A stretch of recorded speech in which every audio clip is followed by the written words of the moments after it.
สบายดีทุกคนมื้อนี้สิมาเฮ็ดยอจืดเนาะ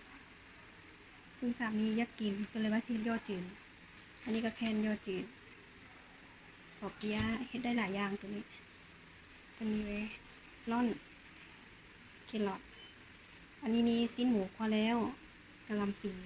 บ่มีอย่างหลายมื้อนี้มาเดี๋ยวมาเฮ็ดกันเลยซีนหมูวุ้นเส้นหรือว่าร่อนทำแหละแล้วก็ปรุงเครื่องเนาะน้ำตาลเกลือ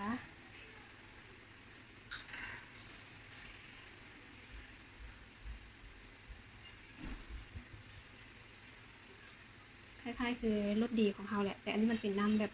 เป็นคือซอสนะยี่ห้อนี้ใช้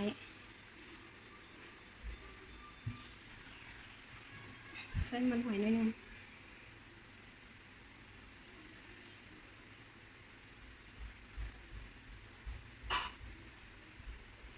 อันนี้ก็พอละแล้วก็คนให้เข้ากันแล้วก็เอาไปห่อข้างนอกไปเบิ่งห่อเลยเด้อแล้วเตรียมไปห่อกันเลยประมาณนี้ห่อแล้วล่ะทุกคนเดี๋ยวไปห่อกันเลยเนาะ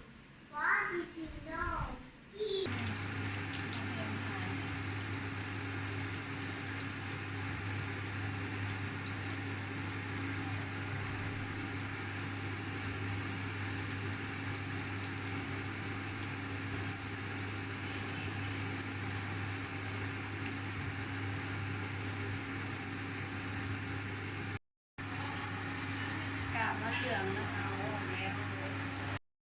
แล้วพร้อมเสิร์ฟน้ำจิ้ม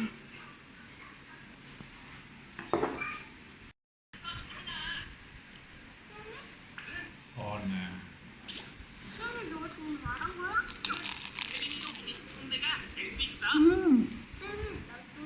ชอบใช่ป่ะ